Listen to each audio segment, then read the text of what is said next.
Hoje eu tenho o prazer de receber o Dr. André Mansano, médico intervencionista da dor. Doutor, adoro te receber aqui. Obrigada por ter vindo. Obrigado, boa tarde, Denise, e obrigado pelo convite e boa tarde a todos os telespectadores. Vamos falar de dores. Hoje, as dores mais frequentes em mulheres. Daria para a gente listar quais são as dores mais frequentes, doutor? Sim, então, por exemplo, dores de cabeça em especial, a cefaleia tensional e a enxaqueca são mais comuns em mulheres. A fibromialgia é de longe mais comum em mulheres. Dores pélvicas, principalmente endometriose, cistite intersticial, é mais comum também em mulheres. E algumas doenças reumatológicas, os populares reumatismos, como, por exemplo, a artrite reumatoide, também é mais comum em mulheres. Agora, sobre as dores de cabeça, enxaqueca, enfim, a gente já conversou outras vezes sobre as dores. A busca pelo médico intervencionista da dor, às vezes, acontece já como quase a última alternativa, né? Não precisa ser dessa forma, né, doutor? Não precisaria, né? Então, eu estou acostumado a receber pacientes, às vezes pergunto, há quanto tempo a senhora sente essa dor? 20 anos, né? Então, nossa, 20 anos, né? 20 anos sentindo a dor para procurar, entre aspas, os últimos recursos, né? A gente deveria procurar um pouquinho mais cedo, porque a gente sabe que na dor crônica, quanto mais o tempo passa, quanto mais crônica a dor fica, mais difícil de tratar. Só para esclarecer que dor crônica não é necessariamente dor intratável. Dor crônica significa uma dor que acontece mais de 3 meses no ano. Isso é dor crônica. Muitas pessoas confundem o termo dor crônica como uma dor sem tratamento. Isso não é verdade. Tá. Tem algum fator hormonal para que as mulheres sintam tanta dor? Em outro encontro você já comentou aqui conosco que as mulheres sentem mais dor do que homens, né? Esse é um dado interessante porque muitas pessoas acreditam que os homens sentem mais dores do que as mulheres, né? Na verdade, os homens reclamam mais de dores do que as mulheres, talvez, né? Mas dados científicos mostram que as mulheres sentem mais dores do que o homem, e bastante mais dores do que o homem. Por exemplo, se uma mulher foi submetida a um procedimento cirúrgico idêntico a um homem, ela tem mais chance de desenvolver uma dor mais forte no pós-operatório, né? Isso é verdade. E os fatores hormonais são de fato fundamentais, porque a gente sabe que a testosterona protege mais da dor do que, por exemplo, os estrogênios e os progestrogênios, né? Então, o hormônio masculino, que é claro que a mulher também tem, mas o homem tem, obviamente, em maior quantidade, ele é mais protetor da dor do que os hormônios femininos. E aí, para cada dor que a mulher apresenta, a estratégia para contornar isso, para melhorar, devolver qualidade de vida, é diferente? É totalmente diferente. Inclusive, se a gente for caracterizar diversos tipos de dores de cabeça, e nós temos mais de 100 tipos de dores de cabeça, cada tipo vai ter uma estratégia, um tratamento, entre aspas, um pouco mais específico, digamos assim, né? Tá. Para fazer o tratamento da dor, para melhorar essa dor, sendo ela uma dor de cabeça, seja ela tensional, a enxaqueca, você se baseia nos exames que esse paciente já leva para você, porque a gente já falou que muitas vezes passa muitos anos buscando essa alternativa até chegar até o médico intervencionista da dor, ou o que ele sente, o que ele está te contando é muito mais importante?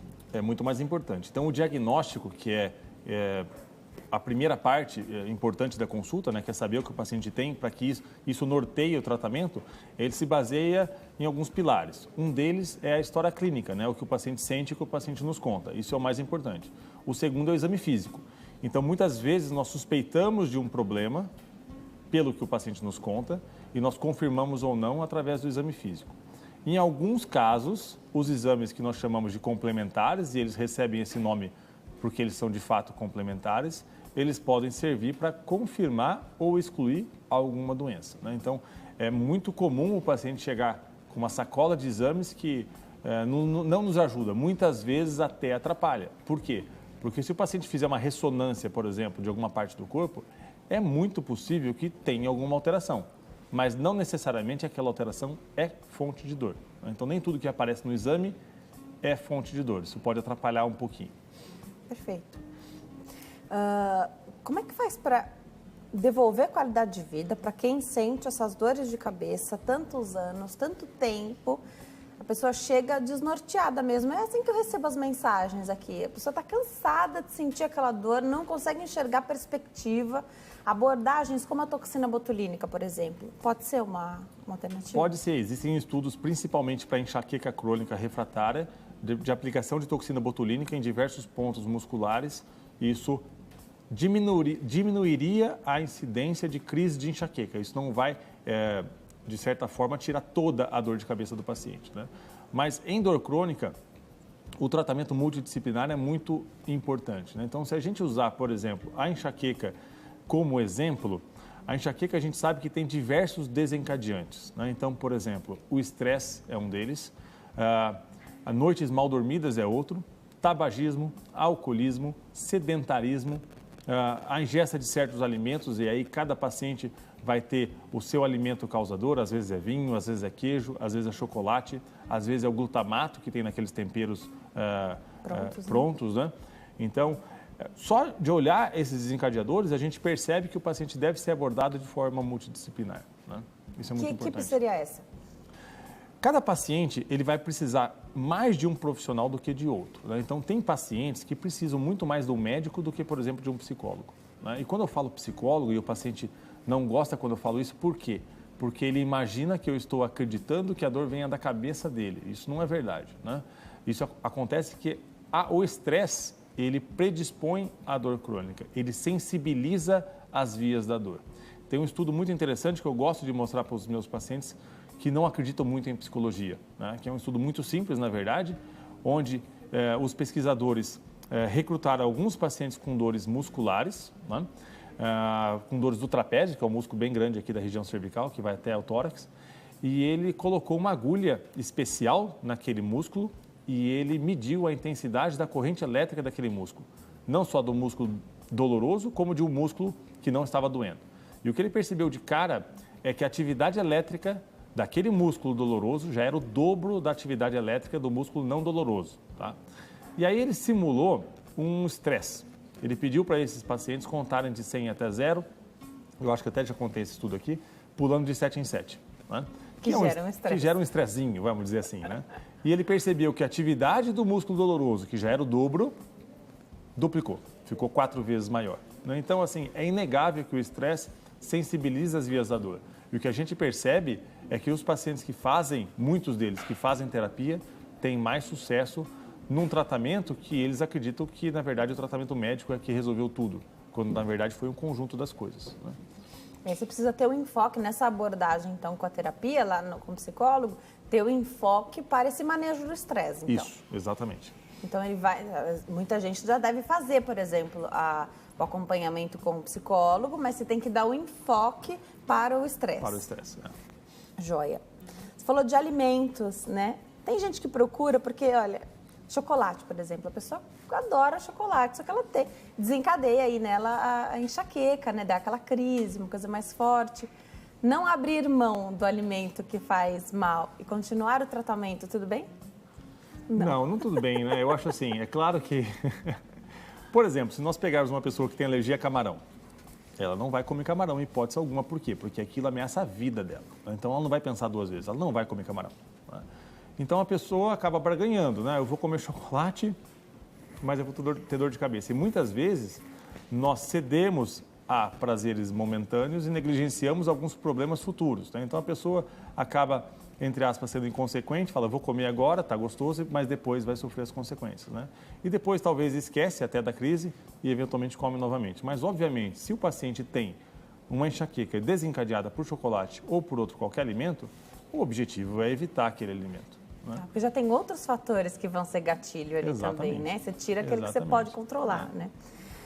Doutor, então são várias estratégias para devolver a qualidade de vida de quem sofre com dor de cabeça. E quando a dor, tem dor de cabeça também, mas é uma dor no corpo. Uma dor que a pessoa não sabe nem te contar o que dói, ela sabe falar o que não dói, que dói muito. Todos os dias eu recebo aqui à frente do programa um monte de perguntas sobre fibromialgia. Queria que você explicasse se fibromialgia é essa dor que a pessoa não sabe nem dizer onde que ela sente, ela sabe dizer o que não dói, porque é o mais fácil dela contar. A fibromialgia é um problema, uma doença bastante importante, já que ela comete mais ou menos 4% da população mundial, né? Especialmente as mulheres. As mulheres têm uma incidência até 6 vezes maior do que os homens, eventualmente até mais, né? Algumas coisas são muito importantes na fibromialgia. Primeiro, o diagnóstico, né? O diagnóstico é fundamental. Porque nem tudo que dói o corpo todo é fibromialgia, né? E se não for, o tratamento muda consideravelmente. Então, o paciente com fibromialgia, se o telespectador não conhece a doença, é o paciente, normalmente mulher, mas pode ser homem também, que tem dores generalizadas pelo corpo inteiro. O paciente tem um cansaço, parece que ele não dormiu direito, por mais que ele durma 8, 9 horas, ele acorda como se não tivesse dormido, né? A sensação é que o sono não é reparador. O paciente pode ter dor de cabeça, pode ter dor pélvica, pode ter dor abdominal, dores musculares, entre outros, né? Agora, o diagnóstico é fundamental, porque outros problemas podem causar dores semelhantes à fibromialgia, inclusive com o cansaço associado, né? Por exemplo, hipotireoidismo, que é uma deficiência da produção do hormônio da tireoide, pode causar a mesma coisa, né? Algumas deficiências vitamínicas, em especial a vitamina D, também podem causar os mesmos sintomas. Algumas doenças reumatológicas, como artrite reumatoide, lúpus, entre outras, também pode causar. Polimialgia reumática é outro exemplo. E algumas doenças da paratireoide, que é o hiperparatireoidismo, que a paratireoide é a glândula que controla a quantidade de cálcio que fica no sangue e no osso, né? Faz esse balanço. Então, tudo isso pode causar dores generalizadas. E o paciente que tem, por exemplo, um hipotireoidismo, que é a baixa da produção do hormônio da tireoide, o tratamento é a reposição do hormônio, né? Não é um tratamento, entre aspas, para fibromialgia. Se o paciente fizer o tratamento para fibromialgia exclusivo, tendo o hipotireoidismo, obviamente que ele não vai melhorar. Então, o diagnóstico é o mais importante inicialmente. E depois o tratamento, porque o tratamento não é fácil. O tratamento demanda uma força de vontade do paciente e o paciente muitas vezes está cansado, né? Ele não tem mais forças para fazer o tratamento. E por que demanda força de vontade do paciente? Porque, mais uma vez, ele é multidisciplinar, né? Então, existem alguns medicamentos que podem ajudar o paciente com fibromialgia, entre eles alguns antidepressivos e alguns anticonvulsivantes. E aí eu explico por quê. O antidepressivo, ele tem um efeito na dor crônica, alguns deles, que é independente do efeito antidepressivo. O que acontece é que no mecanismo de sentir a dor, quando o impulso nervoso chega ao cérebro e o cérebro percebe, entendi como dor, o cérebro manda um sinal inativando essa dor ou ao menos diminuindo essa dor. Isso é conhecido cientificamente como via descendente inibitória da dor. E essa via descendente, ela é mediada, ela atua com um aumento de algumas substâncias, que é a serotonina e a noradrenalina, que são justamente substâncias que alguns antidepressivos têm a capacidade de aumentar no corpo, né? Então, são efeitos diferentes, né? Então, não é o médico passa algum antidepressivo para o paciente com dor crônica, ele não quer necessariamente tratar a depressão do paciente, se é que o paciente tem, tá? E alguns anticonvulsivantes, por quê? Porque os anticonvulsivantes, eles têm a propriedade de estabilizar aqueles neurônios que causam a convulsão.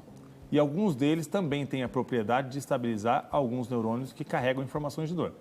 Então, nós empregamos os anticonvulsivantes, não é porque o paciente tem convulsão, tá? Isso é muito importante explicar para o paciente, porque senão ele chega, às vezes, no farmacêutico, ou chega no vizinho, ou chega em outro profissional e fala, não, mas você está tomando remédio para convulsão? Ou então ele lê a bula. Ou então ele lê a bula, ou então ele joga no Google. Isso. Né? E aí ele suspende o uso e não precisaria suspender. Acha que o médico, às vezes, ele errou. Ele achou errou e tudo mais. Né? Não é assim. Não é assim. Esse uso é o chamado off-label ou não é? Não, off-label é um uso quando não é muito cientificamente comprovado. Tá. Né? Então, esse é o tratamento medicamentoso. Agora, se a gente for escolher um tratamento para fibromialgia, esse tratamento é exercício físico. Né? Então, a gente sabe que o tratamento isolado que mais melhora o paciente com fibromialgia são os exercícios físicos. Quais? Tanto faz. Né? Então, os estudos mostram que atividades aeróbicas, correr, nadar, pedalar, andar, têm o mesmo potencial que as atividades, entre aspas, de musculação. Então, o que oriento meus pacientes? Tem alguma atividade física que você goste? Porque se tiver, vamos fazer ela. Se não tiver, a gente orienta o que é mais fácil. Usualmente, caminhar é o mais fácil, né? Porque não precisa de nada, não precisa de nenhuma estrutura, apenas caminhar. E a psicoterapia. Existem estudos mostrando que a psicoterapia em pacientes com fibromialgia tem o mesmo poder analgésico que os medicamentos. Então, o paciente que abdica da psicoterapia, ele perde um braço de tratamento tão importante quanto os medicamentos. Além de alguns outros tratamentos, entre aspas, ditos alternativos, embora eu nem considere alternativo, como, por exemplo, a acupuntura, que também é totalmente cientificamente comprovado que tem uma boa ação em diversos estados dolorosos. Né? Excelente. Então, perceba que fazer tudo isso precisa de força de vontade.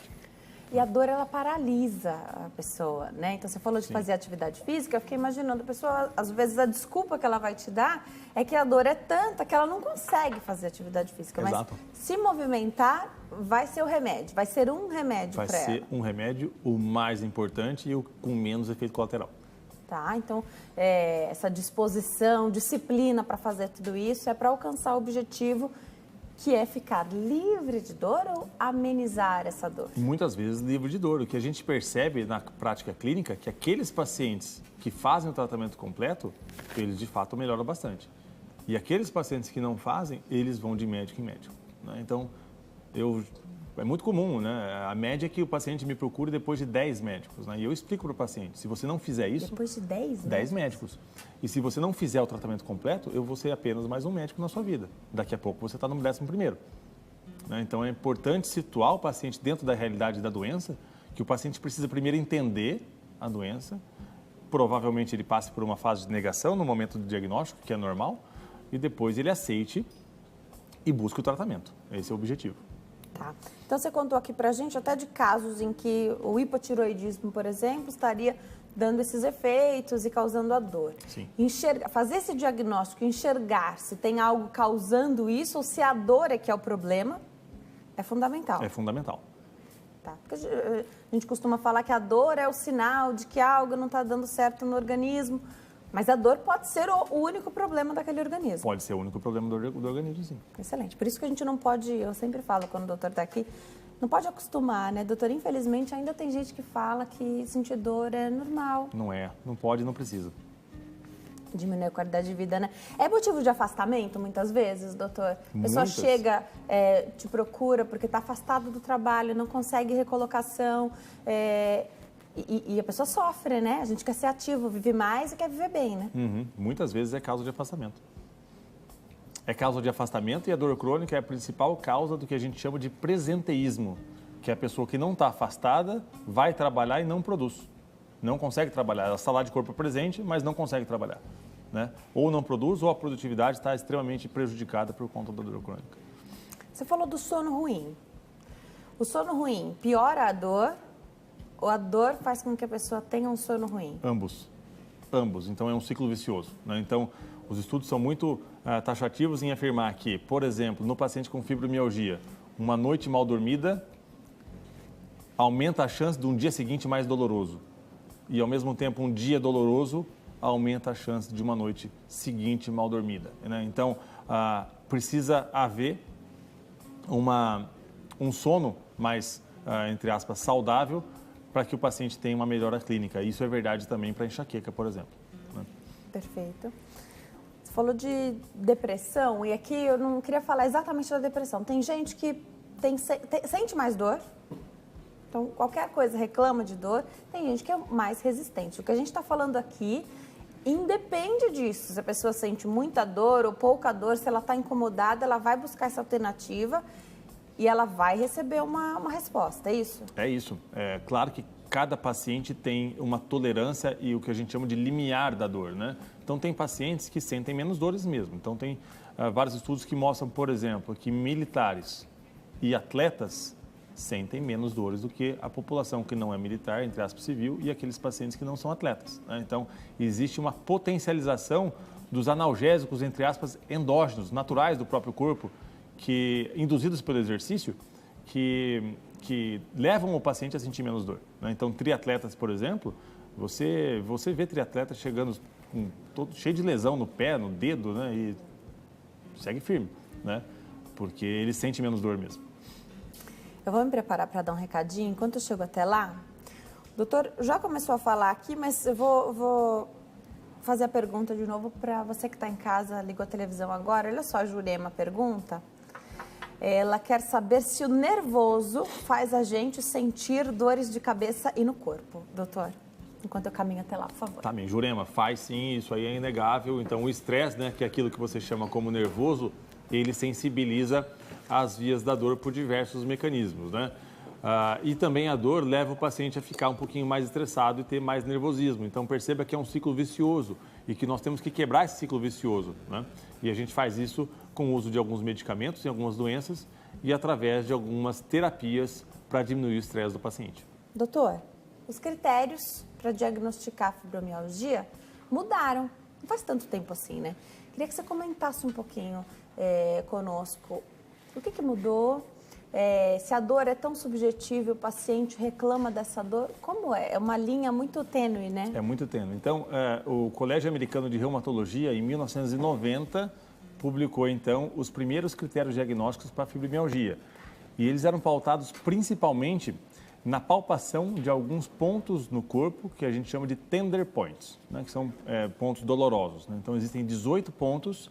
E o paciente que tem 11 ou mais pontos dolorosos teria mais ou menos o diagnóstico de fibromialgia. Agora, esse critério ele tem alguns problemas. Primeiro, essa palpação desses pontos deveria ser feita com uma pressão específica, tá? E eu, pessoalmente, já fiz um estudo mostrando que os médicos não conseguem fazer essa pressão específica.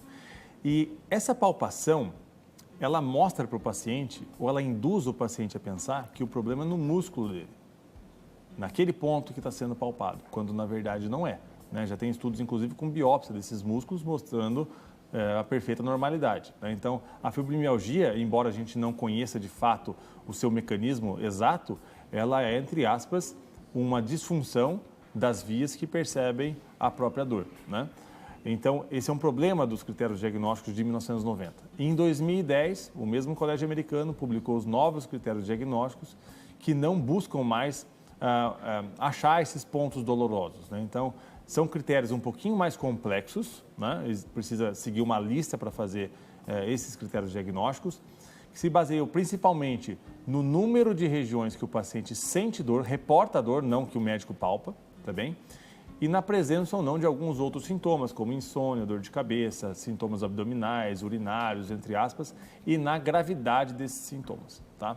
Agora, o que é muito delicado? É delicado porque, usualmente, em muitos casos, um paciente ou uma paciente chega ao consultório médico se queixando de dores pelo corpo todo e está um pouquinho mais cansado e mais deprimido, imediatamente ele é rotulado como tendo fibromialgia, né? E aí, a gente chega num fenômeno de consulta médica que os americanos chamam de satisfação pela busca. Eu explico o que é isso, é muito importante. Porque quando o paciente começa a conversar com a gente, nós estamos procurando um diagnóstico, tá? Então, se a gente analisar a palavra diagnóstico, isso eu acho muito interessante, a etimologia da palavra diagnóstico, ela vem de dia, que é ir através de, gnóstico, que seria conhecimento. Então, o médico vai através do seu conhecimento para encaixar aqueles sintomas em alguma doença, tá? E naquele exato momento que ele conseguiu encaixar isso, ele para de procurar.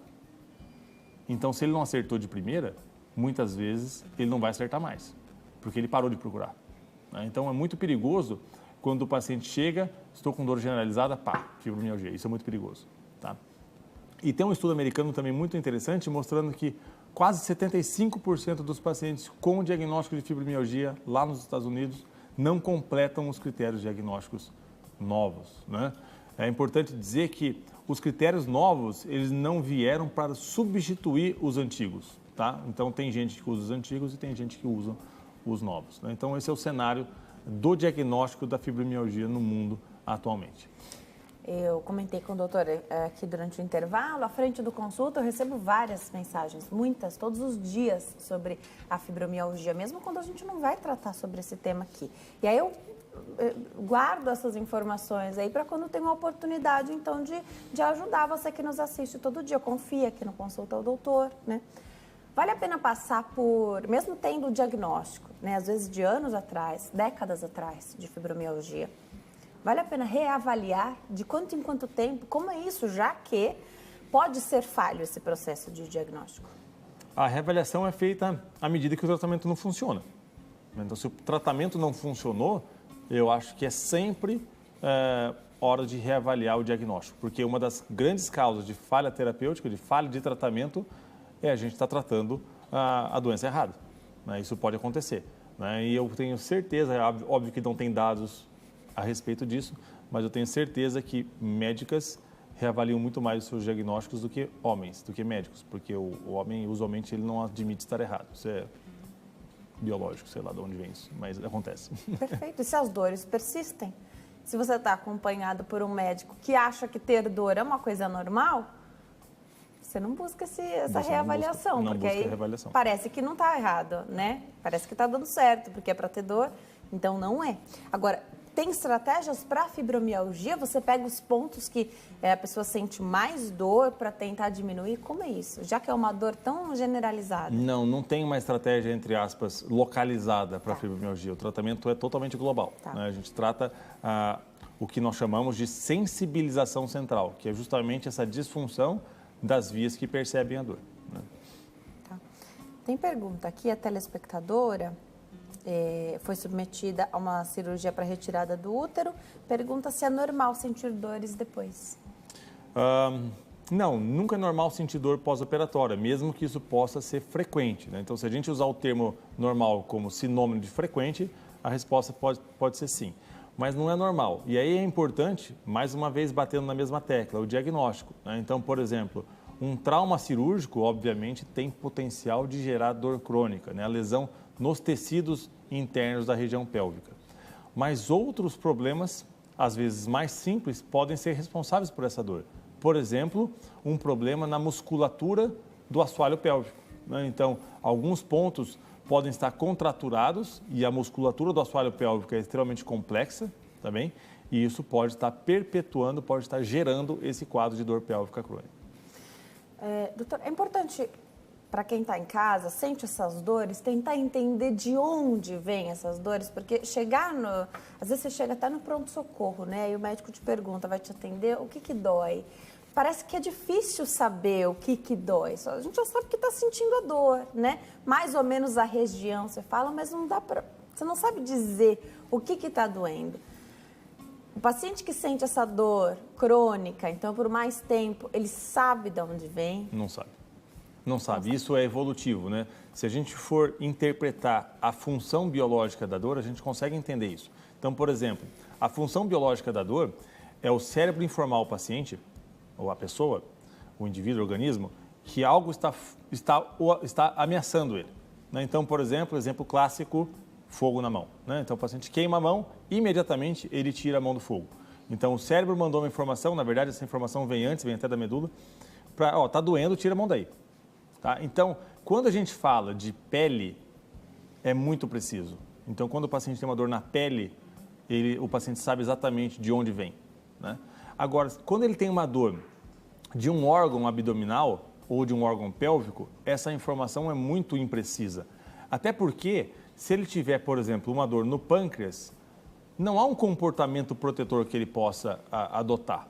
Né? Então, para o cérebro, tanto faz. Então, ele manda uma dor difusa e aquilo está ótimo, entre aspas, para o cérebro. Né? Então, isso é evolutivo. Então, o paciente não tem condição, mesmo que ele tente, de discernir se a dor vem, por exemplo, do pâncreas ou vem do estômago mesmo, que ele acredita que sim. Né? E o médico, muitas vezes, também não. Né? Então, tem dores, por exemplo, da bexiga que são muito parecidas com dores de outros órgãos, do intestino, por exemplo. Porque as mesmas fibras que vêm da bexiga e do intestino, elas vão convergir, elas vão para o mesmo ponto no cérebro, digamos assim. E aí as coisas se confundem. E não tem nenhum exame que mostre se a pessoa tem fibromialgia ou não e o que exatamente está doendo naquela pessoa, né? Não, em especial para a fibromialgia, não tem nenhum exame complementar que diagnostique a síndrome. Né? Os exames são feitos para excluir outras doenças. Tá. O que mais confunde a fibromialgia, doutor? Tem alguma outra patologia que possa ser facilmente confundida aí? Hipotireoidismo é mais frequente, né? O problema na tireoide, porque é muito frequente em mulher, né? Mais ou menos 10% das mulheres têm hipotireoidismo. Então, o hipotireoidismo é o mais comum. Tá.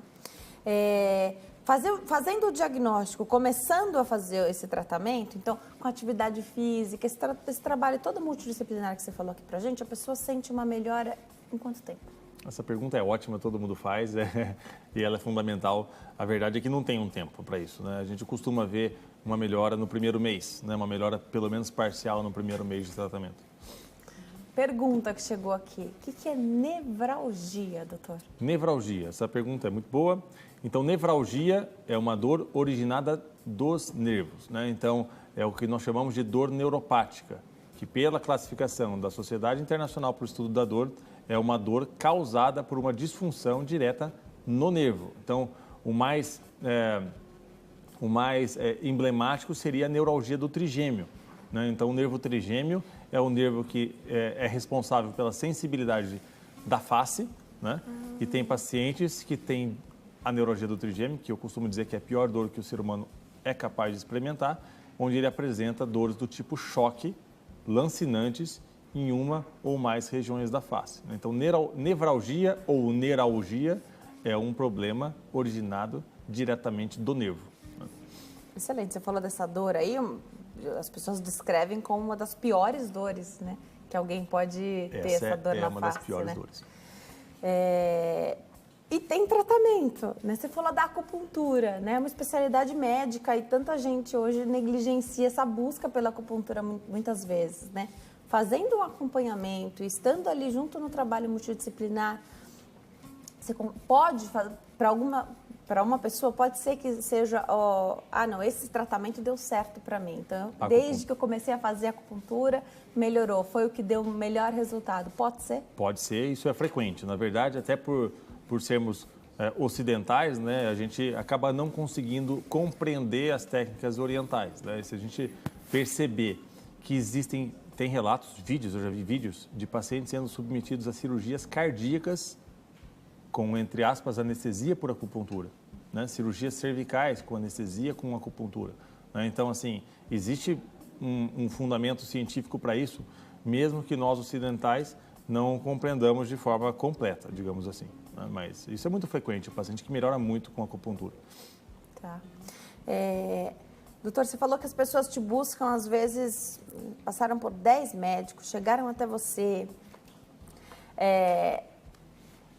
Elas achavam que podiam ter uma resposta ou a qualidade de vida ficou tão ruim que elas te buscaram porque ficou difícil ali lidar com a dor, com a vida como estava, porque a família fica debilitada. Na verdade, acho que a família precisa ser tratada ali quando você tem alguém que sente muita dor.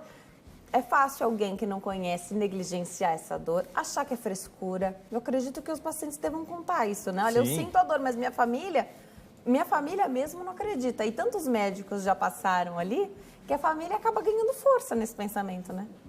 O paciente com dor crônica, ele tem alguns ciclos de expectativa e frustração, né? Então, ele faz alguns tratamentos, vários na verdade, e ele começa a perceber que aquilo não está dando resultado. E ele mais ou menos desiste do tratamento. Então, já que nada funciona, eu vou continuar assim mesmo, eu vou acostumar com isso, né? Aí, por algum motivo ou outro, ele se enche de expectativa. Ou, por exemplo, um vizinho que foi a um tratamento e deu certo, ou ele assiste uma entrevista como essa e fala, nossa, eu vou tentar de novo.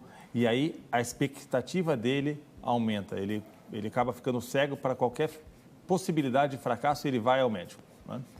Buscando alguma coisa pontual que resolva aquela dor que vem há 10, 15, 20 anos, né?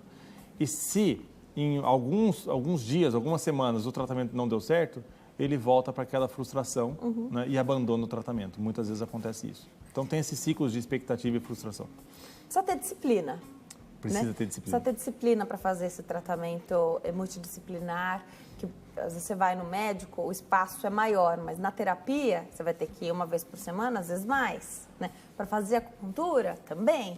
Então, você encurta esse espaço, você tem que ter uma frequência para que o tratamento funcione. E eu estou entendendo aqui que não vai funcionar aquela história de melhorou, parou, que senão vai piorar. Não vai funcionar, né? Então, o que a gente vê é que o paciente que ele quer ser tratado, muitas vezes não dá certo, né? Então, o paciente precisa fazer parte do tratamento, né? Então, isso é muito importante. Ele precisa fazer parte do tratamento, caminhar junto com a equipe para que tenha um sucesso terapêutico mais satisfatório, digamos assim.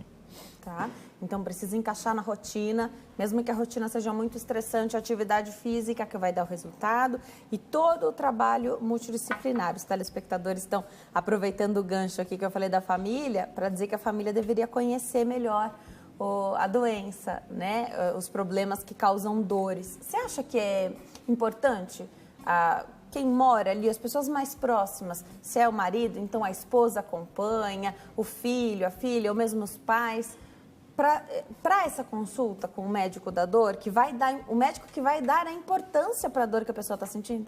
É fundamental, eu acho, né? Então, os mais próximos devem comparecer à consulta médica até para entender também e fazer também parte do tratamento, né? Então, a gente vê vários, entre aspas, tipos de familiares, né?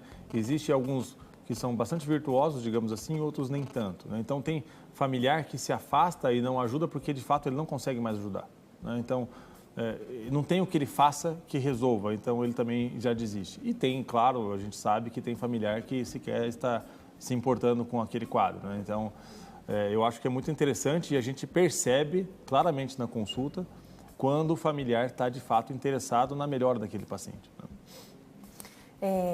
Artrite, artrose, podem gerar dores que a gente está falando aqui hoje, que são mais frequentes em mulheres? Podem, né? Então, por exemplo, à medida que o tempo passa, as cartilagens do nosso organismo, que estão nas articulações, vão sendo degeneradas, né? Então, os principais exemplos seriam o joelho e o quadril, né? Então, muitos idosos têm dor no quadril quando caminha ou dores nos joelhos por conta do desgaste da cartilagem daquela região, né? Existem, por exemplo, e a gente sabe que o exercício físico também é muito importante como posso dizer, para o equilíbrio daquela cartilagem, tá bem? E até para o reforço daquela musculatura que ajuda a sustentar aquela cartilagem. Em casos mais graves, nós podemos, por exemplo, injetar algumas substâncias lubrificantes na cartilagem, que a gente pode fazer isso até periodicamente. Eventualmente, em casos mais graves, até fazer a radiofrequência das articulações, que é queimar os nervinhos daquela articulação. E em casos mais graves, ainda até a cirurgia de prótese da articulação, né? Trocar aquela articulação por uma prótese. Isso pode ser feito em alguns casos também. Tá. Isso diminuiria o episódio de dor, por exemplo. Sim. Se está naquela região. As pessoas têm um pouco de medo de fazer essa troca, né? Tem, não é uma cirurgia delicada de forma alguma, né?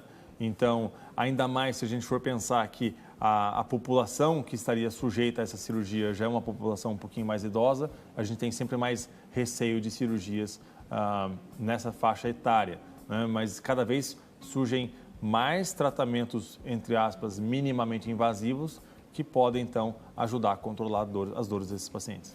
Para fazer intervenções aí para o alívio da dor, a gente não fala em limite de idade, né, doutor? Não, eu já fiz procedimentos em pacientes com 98 anos. Não há limite para a idade. Alguns ou todos são procedimentos feitos em hospitais? Em centro cirúrgico, porque nós precisamos de métodos de imagem para guiar essas, entre aspas, aplicações, digamos assim. Então, não são procedimentos às cegas, onde eu palpo uma região e infiltro alguma coisa. Tem que ser guiado ou pelo aparelho de raio-x contínuo no centro cirúrgico ou pela ultrassonografia, para que a injeção seja bastante precisa. Tem que reaplicar? Em alguns casos, sim. E pode ser que não precise também. Pode ser que não precise também. Tá, isso quem vai dizer é a dor que o paciente vai voltar a sentir? É o próprio paciente. Tá? Quando a gente falou no primeiro bloco das dores de cabeça, episódios de enxaqueca, onde pode haver, por exemplo, a toxina botulínica, ali a administração da toxina botulínica, da mesma forma. São fases, né? Então você reaplica até fazer o protocolo todo e pode ser que tenha que fazer de novo. Exatamente. E pegando aquela pergunta da neuralgia com a enxaqueca, há uma coisa muito importante, que também é o diagnóstico equivocado da enxaqueca. Então, o paciente com enxaqueca é aquele paciente que tem dor de cabeça, usualmente de um lado só da cabeça, mas pode ser dos dois, que usualmente pulsa, né? Ele lateja. O paciente pode ter náusea, pode ter a sensação de vômito, né? Vomitar. O barulho pode incomodar muito e a luz também. Mas tem alguns casos, e a gente tem vários nervinhos que passam aqui pela região da cabeça, que eles podem estar comprimidos, né? Pela musculatura. E isso pode estar causando aquela dor naquele lado da cabeça. E aí o tratamento, ao invés de ser os medicamentos para enxaqueca, vai ser, por exemplo, uma infiltração naquele nervo, né? Então, é importante também fazer o diagnóstico, né? Perfeito. Muitas vezes, quando a gente fala de dor, a gente acha que bloquear o caminho da dor de determinado ponto pode não ser bom. Tem casos em que realmente não é bom? Ou se o problema é só a dor, tudo bem fazer esse bloqueio? Quando a gente fala de dor aguda, faz sentido isso, né? Então, a dor aguda, ela está mostrando para o organismo que algo não vai bem. né? Então, se a gente bloquear a dor aguda, vai ser algo um pouquinho... bloquear, digamos, não deixar que o paciente tenha a possibilidade de sentir dor aguda, né? Isso seria perigoso, digamos assim. A dor crônica, não. Tanto que existe uma entidade clínica chamada insensibilidade congênita à dor. O paciente não sente dor alguma, nunca. Isso é ruim, né? Isso é terrível. O paciente não consegue viver direito. Ele bate a cabeça na parede porque não dói. Ele não tem o desconforto de uma bexiga cheia, então ele não tem a vontade de urinar. Ele não sente o desconforto de uma febre, então tem que medir a temperatura periodicamente. Muitas vezes ele faz traumas na própria língua, por exemplo, porque ele não sente dor. Tá. Né? Graças a Deus, é uma entidade extremamente rara. Né? Tá. Dá para fazer alguma intervenção em grávidas que sentem essas dores crônicas? Dá, sim. A gente tem algumas limitações. Por quê? Porque a grávida e radiação não combinam, né? Então, os procedimentos guiados pelo raio-x, né? Tá. não são bem-vindos nas grávidas. Mas nós temos a ultrassonografia para ajudar nessas pacientes, que aí é um método totalmente inócuo para a grávida. Né? De qualquer forma, pesa-se sempre risco e benefício, porque é uma situação que vai terminar ali, né? Dura um período específico e depois, se der para esperar, espera, se não, faz os... Exatamente. Se for, por exemplo, uma gestação no seu início, a gente vai evitar radiação a qualquer custo, né? Agora, se for no final da gestação e a paciente, por exemplo, tiver uma dor muito forte, pesa na balança o tratamento da dor, né? A telespectadora mandou uma mensagem aqui muito interessante. Ela te pergunta, doutor, se menopausa causa dores no corpo. Menopausa pode predispor a alguns tipos de dores. Por exemplo, usualmente, e o contrário também pode ser verdadeiro, usualmente as pacientes que têm enxaqueca melhoram depois da menopausa. Tá. Mas, por exemplo, existe uma entidade clínica chamada Síndrome Dolorosa Complexa Regional. Também é extremamente terrível. O que é isso? É o paciente que tem uma dor depois de algum trauma, seja uma fratura ou seja um trauma cirúrgico, e ele desenvolve uma dor totalmente desproporcional àquele trauma, né? Então, aquela dor já deveria ter passado e não passa. E, além disso, incha o braço ou incha a perna, a região do trauma, fica um pouco mais quente ou mais frio, e o simples toque na pele dói muito. E já tem estudos mostrando que mulheres menopausadas têm mais chance de desenvolver esse tipo de dor. Então, algumas dores são mais comuns em mulheres menopausadas, outras menos.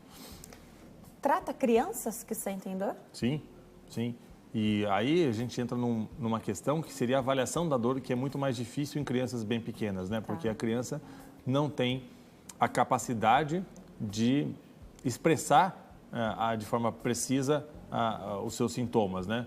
E o que é muito comum em criança é confundir dor com manha, né? Então isso é bastante perigoso, né? Infelizmente, não infelizmente, mas muitas vezes nós temos que, entre aspas, comprar aquela ideia da criança, porque a gente não pode correr o risco de passar despercebido um quadro doloroso achando que a criança está fazendo manha, né? Tá. Toda dor que vai ser avaliada, descarta-se os problemas que poderiam ser mais graves, então? Sempre existe o medo. Será que é um câncer? Será que está causando dor porque já está numa fase avançada? Sempre descarta. Sempre descarta. E a gente pode fazer isso clinicamente e, quando necessário, com alguns exames complementares, né? Então, um paciente, por exemplo, se está com uma dor lombar, um exemplo que é bastante comum, uma dor lombar, e o paciente tem emagrecimento, ou se o paciente piora a sua dor quando ele está dormindo, deitado, esses são sinais de alerta para que a gente pense que algo mais grave pode estar por trás dessa dor. Nós chamamos isso de bandeiras vermelhas, né? Que são sinais que vão nos obrigar a pesquisar de forma mais incisiva uma doença um pouco mais grave. Doutor, estou recebendo várias perguntas aqui, as perguntas se repetem, eu vou usar o exemplo da telespectadora que falou, que foi diagnosticada então com bursite no ombro, fez o tratamento, mas continua sentindo dor. Como é que sabe se foi o tratamento que não deu certo para a bursite ou se de repente ela tem um outro problema que causa essa dor?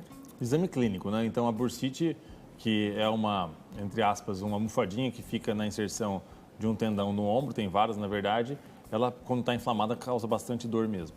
Então, isso é muito interessante. Quando a gente tem certeza de um diagnóstico e o tratamento falha, a gente parte para um novo tratamento para o mesmo problema, né? Porque nem todo tratamento tem 100% de eficácia, né? Então a gente avança, entre aspas, na complexidade do tratamento, tá? Agora, se ela está me falando que tem uma bursite, porque isso apareceu na ressonância ou no ultrassom, aí eu já acho que vale a pena rever o diagnóstico.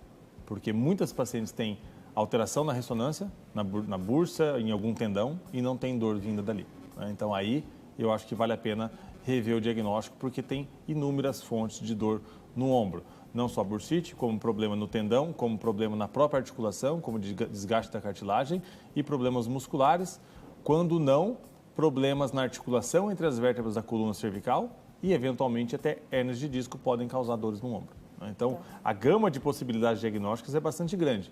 É fundamental que a gente tenha certeza disso para prosseguir com o tratamento.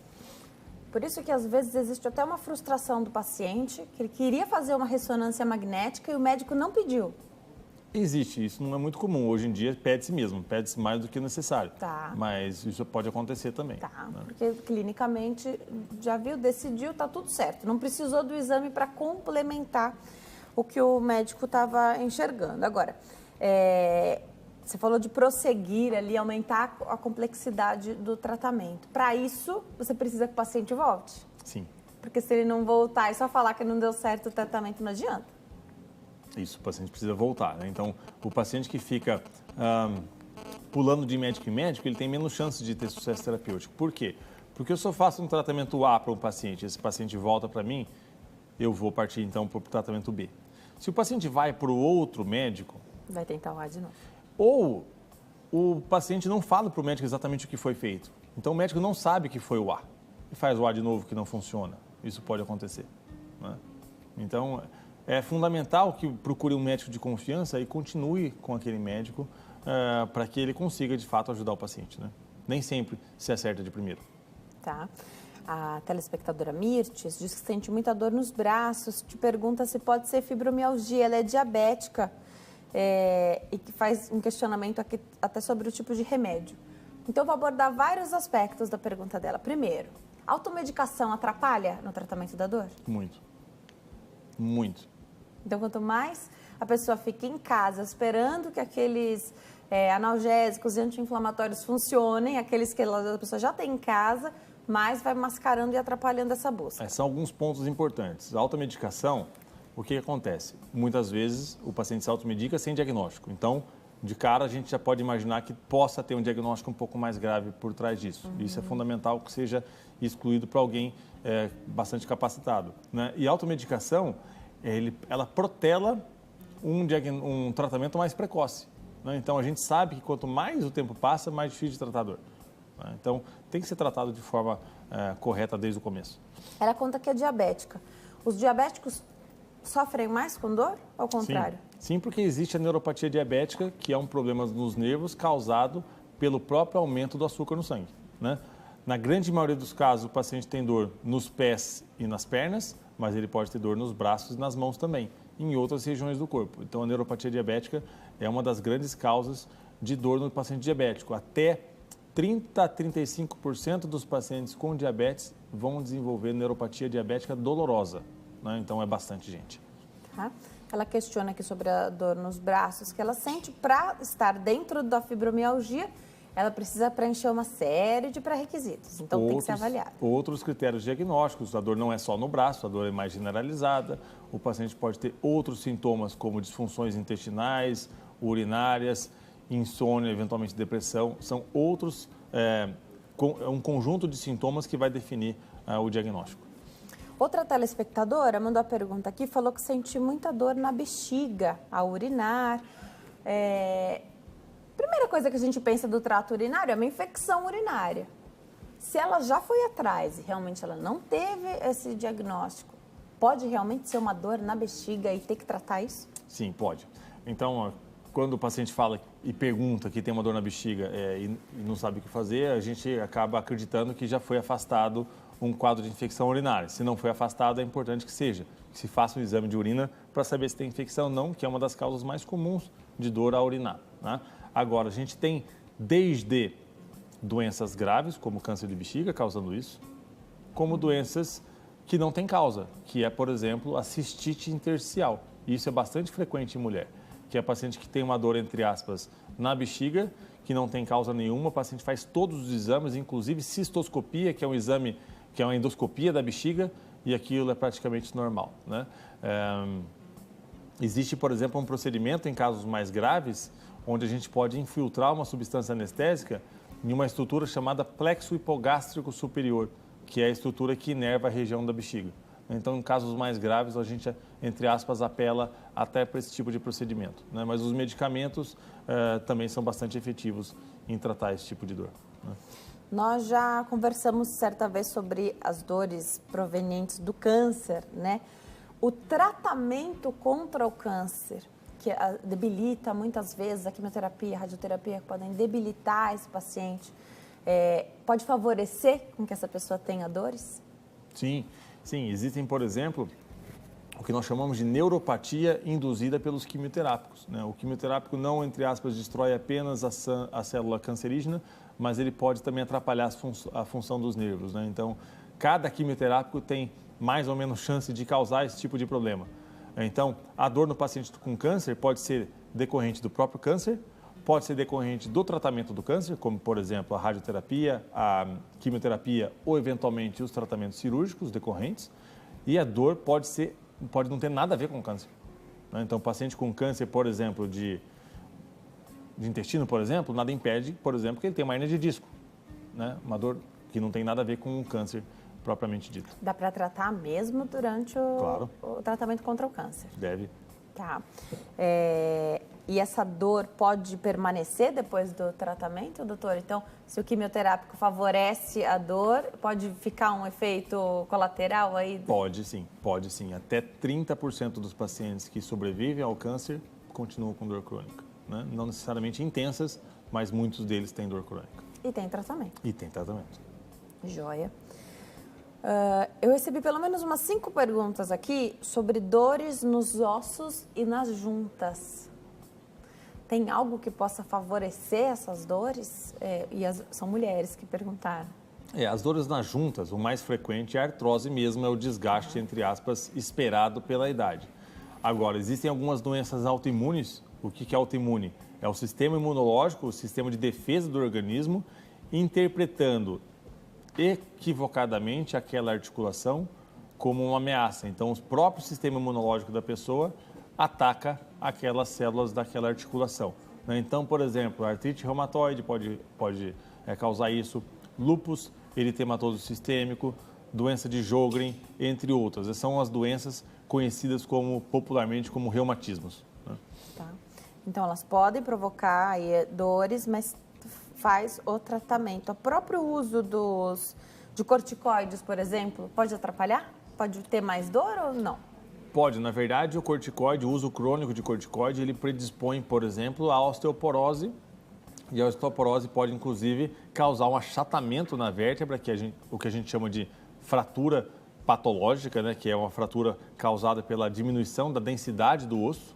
Então, muitas vezes, o paciente não precisa nem de um trauma muito grande. Às vezes, o simples passar num quebra-molas é responsável por isso. E aí, a paciente tem uma dor bastante intensa na coluna que piora com qualquer tipo de movimentação. Tá. Qual é a alegria, a felicidade? A gente tem vários perfis de pessoas, né? Tem gente que quer ouvir do médico que não é nada mesmo.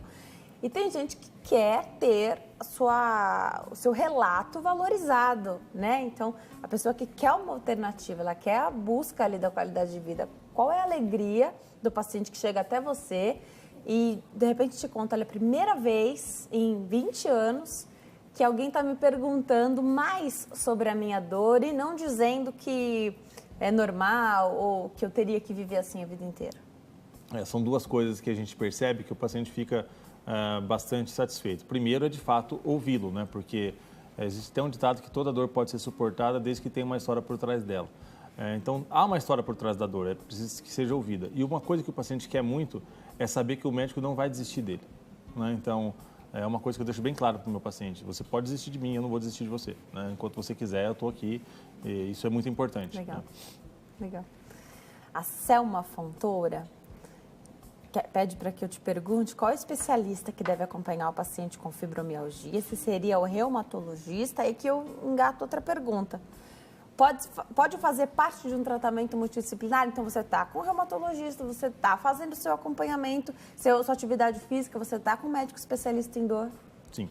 Então, assim, a dor, ela é uma área de atuação de diversas especialidades. Então, o clínico geral, ele pode ter o título de área de atuação em dor, o reumatologista, o ortopedista, o fisiatra, o anestesista, o neurologista, entre outras especialidades. Todos eles estão, então, capacitados a tratar do paciente com fibromialgia. O reumatologista seria uma excelente opção para tratar esse tipo de paciente.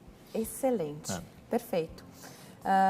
Outras perguntas, o Jorge Luiz, ele quer tirar uma dúvida da dor que ele sente na lombar há anos e diz que é uma dor no nervo ciático. Te pergunta, é tratável? Não durmo tão bem devido a essas dores. Sim, é tratável. Qual que é o nome dele mesmo? Desculpa. Jorge Luiz. Jorge, então assim, é tratável. O primeiro ponto é definir se essa dor é do nervo ciático mesmo, né? Então, quando a gente fala de nervo ciático, a gente pensa numa hérnia de disco que comprima aquelas raízes nervosas que formam o ciático. E a gente tem vários tratamentos para isso, né? Então, a gente tem tratamentos conservadores, que devem ser os primeiros, né? Então, o paciente usar alguns medicamentos e fazer a fisioterapia especializada é indicado em todos os casos. Quando isso não resolve, a gente pode pensar em algum tratamento intervencionista, que nós podemos, por exemplo, infiltrar essa hérnia com algumas substâncias anestésicas. Nós podemos, eventualmente, fazer o que nós chamamos de descompressão percutânea do disco intervertebral, que isso significa tirar um pedacinho dessa hérnia com uma agulha. E a gente pode, eventualmente, em casos mais graves, até, entre aspas, optar pela cirurgia, né? Então, mesmo estando acompanhado aí por um médico intervencionista da dor, faz primeiro o tratamento que é mais conservador. Sim, sempre aquilo que tem menos complicação primeiro. As perguntas vêm também de encontro a uma palavra que a gente pergunta muito aqui sempre para os especialistas, que é sobre cura. Existe uma ansiedade, eu acredito, muito grande para saber se a doença que aflige afeta o familiar ou assim mesmo, se tem cura. E aí a pergunta veio sobre a fibromialgia. Tem cura, doutor?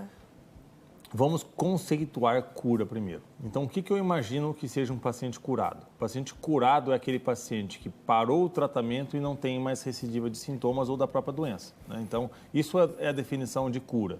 E aí eu digo que poucos pacientes com fibromialgia vão ter cura, né? Pode ser que tenha, mas não vai ser a maioria deles. A maioria dos pacientes vai ter que continuar com esse tratamento por um longo prazo, porque é isso que vai melhorar a qualidade de vida do paciente. Então, eu sei que é ruim, na verdade, o paciente não se sente bem tendo qualquer tipo de doença, ele quer estar curado, obviamente. Mas o foco principal do paciente que tem fibromialgia, ele tem que ter uma resiliência suficiente para objetivar, não a cura, mas a melhora da sua qualidade de vida. Eu acho isso fundamental. O paciente não pode ter dados, expectativas irreais, que eu vou fazer um tratamento por 2 meses e vou ficar curado. Usualmente isso se reflete em falha de terapêutica. E pode ser por essa ansiedade, e aí favorece a falta da disciplina, que a gente falou que é tão importante. Exatamente. Aqui. E não raro o paciente fala assim, eu vou parar o tratamento para ver se eu estou curado. Essa conduta pode fazer com que a situação volte pior depois? Não acredito nisso, mas a gente vai sofrer de novo. Vai sofrer de novo, Não tinha necessidade. Não tinha necessidade. Tá. Essa é uma... Quando eu entrevisto fisioterapeutas também, eles contam aqui pra gente que eles fizeram o papel deles, fizeram o trabalho deles e muitas vezes eles têm que voltar, tem a próxima sessão, né? Precisaria voltar, o paciente só volta quando já está em crise de novo. Sim, isso é muito comum. Né? E aí você sempre tem menos... não tem tempo de dizer para ele, na verdade, que o tratamento continuado, né, é que vai trazer ali a qualidade de vida que ele tanto deseja. Qualquer pilar que for excluído vai fazer diferença. Então vou só parar de fazer atividade física agora. Vai ter problema. Vai ter problema. Qualquer tratamento, qualquer braço do tratamento que for negligenciado, certamente vai diminuir as chances de sucesso. Tem algo que fale sobre alimentação, doutor, e dor? Não. Tem sim. Então, por exemplo, existe uma entidade que hoje é conhecida como intolerância, por exemplo, ao glúten não celíaca, porque a doença celíaca seria a intolerância ao glúten, certo? Tá. Que vai ter diversos sintomas, o paciente fica mais emagrecido, pode ter dores articulares, entre outros sintomas. E existe o que nós chamamos de intolerância ao glúten não celíaca. O paciente não tem a doença celíaca, mas o glúten não lhe cai bem, né?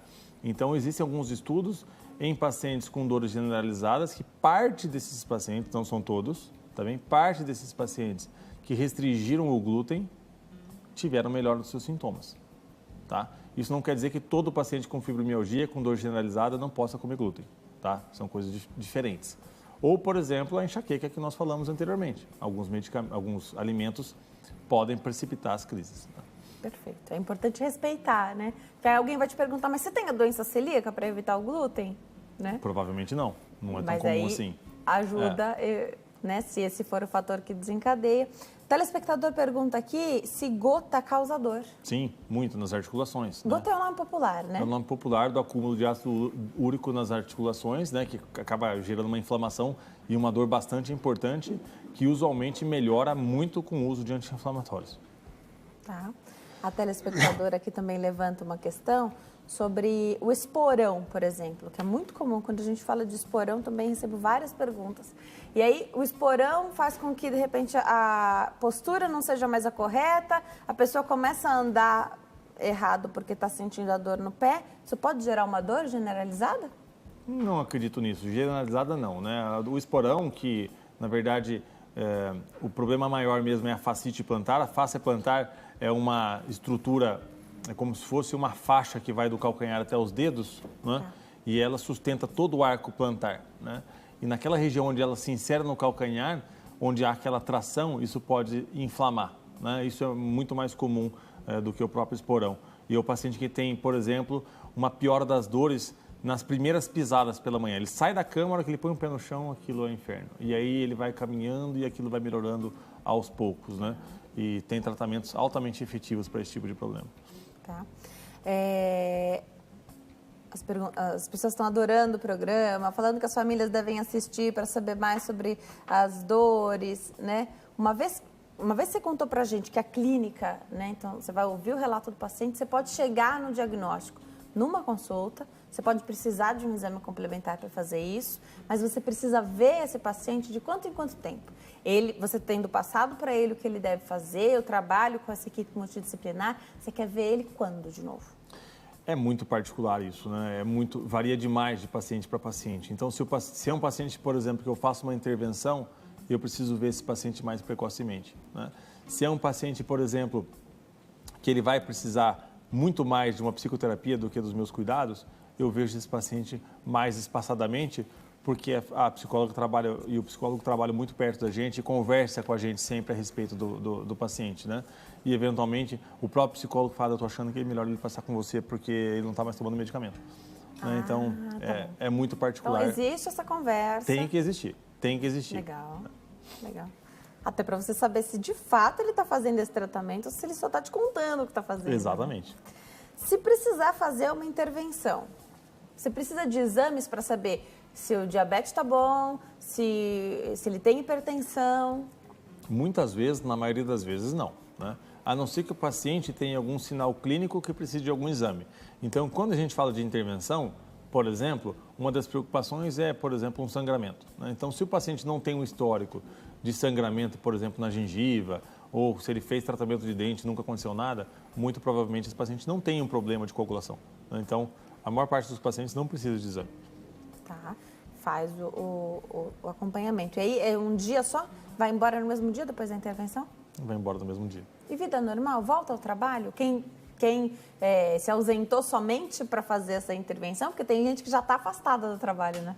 Tem gente que já está afastada do trabalho. Alguns tratamentos, poucos na verdade, eles são um pouquinho mais invasivos e demandam um repouso. Mas a maioria deles, no dia seguinte, é vida normal. Tá, perfeito. Mulheres que fazem o tratamento para dor e desejam engravidar. E aí, de repente, não vão conseguir manter a qualidade da atividade física que faziam. Então, aqueles braços que a gente conversou aqui do tratamento multidisciplinar. Isso é levado em consideração. O peso vai aumentar. A gente sabe que o peso pode até favorecer as dores, né? Como é isso? Felizmente, a gestação acaba melhorando muitos estados dolorosos crônicos, como enxaqueca, como a fibromialgia em si. É muito importante da paciente que quer engravidar que ela informe isso ao médico, porque alguns medicamentos não podem ser utilizados na gravidez. Tá. Né? Então, se a mulher for esperar engravidar para contar ao médico, ela vai perceber aí, com 5, 6, 7 semanas de gravidez, o bebezinho, o feto vai estar exposto àqueles medicamentos durante todo esse tempo. Então, a paciente que quer engravidar, e eu recebo muito esse questionamento, doutor, eu quero engravidar.